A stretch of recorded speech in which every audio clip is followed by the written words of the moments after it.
We have more or less discussed the problem of affixation, and we have discussed the problem of semantics of affixes. And now we must deal with one more types of word building, which is called conversion. So when in a book review a book is referred to as splendid read, is read to be regarded as a verb or as a noun? What part of speech is room in the sentence, I was to room with another girl called Jessie? If a character in a novel is spoken about as one who had to be satisfied with the role of a has-been, what is this odd-looking has-been, a verb or a noun? One must admit that it has quite a verbal appearance. But why then it is preceded by the article? Why is the word if used in the plural form in the popular proverb, if ifs and ands were pots and pans? These type of questions naturally arise when one deals with words produced by conversion, one of the most productive ways of modern English word building. Conversion is sometimes referred to as an affixless way of word building, or even affixless derivation. Saying that, however, is saying very, very little, because there are other types of word building in which new words are also formed without affixes. Most compounds, contracted words, sound imitation words, etc. Generally, conversion consists in making a new word from some existing word by changing the category of a part of speech, the morphemic shape of the original word remaining unchanged. The new word has a meaning which differs from that of the original one, though it can more or less be easily associated with it. It has also a new paradigm peculiar to its new category as a part of speech. The question of conversion has for a long time been a controversial one in several aspects. The very essence of this process has been treated by a number of scholars, not as a word-building act, but as a mere functional change. From this point of view, the word hand in hand me that book is not a verb, but a noun used in a verbal syntactical function. That is, hand me and hands, as in she has small hands, are not two different words, but one. Hence, the case cannot be treated as one word formation, for no new word appears. According to this functional approach, conversion may be regarded as a specific feature of the English categories of parts of speech, which are supposed to be able to break through the rigid borderlines dividing one category from another, thus enriching the process of communication, not by creation of new words, but through the sheer flexibility of the syntactic structures. Nowadays, this theory finds increasingly fewer supporters, and conversion is universally accepted as one of the major ways of enriching English vocabulary with new words. One of the major arguments for this approach to conversion is the semantic change that regularly accompanies each instance of conversion. Generally, a word changes its syntactic function without any shift in lexical meaning. For example, both in yellow leaves and in the leaves were turning yellow, the adjective denotes color, the process of changing color, so that there is an essential change in meaning. The change of meaning is even more obvious in such pairs as hand to hand, face to face, to go a go, to make a make, etc. The other argument is the regularity and completeness with which converted units develop a paradigm of the new category of part of speech.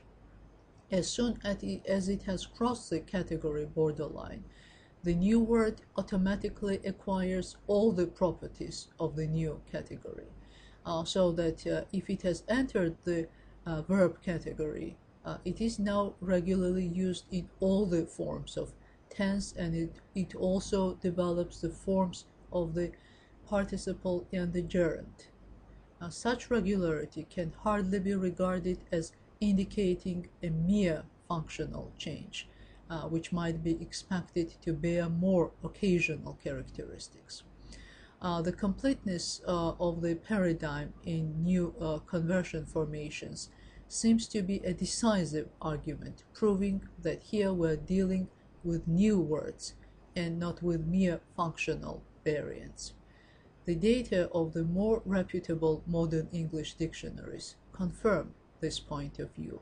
They all present converted pairs as homonyms, so as two words, thus supporting the thesis that conversion is a word-building process.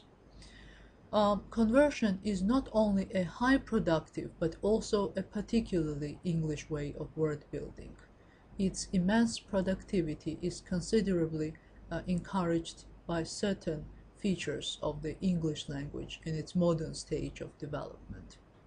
The analytical structure of modern English greatly facilitates processes of making words as words of one category of parts of speech from words of another.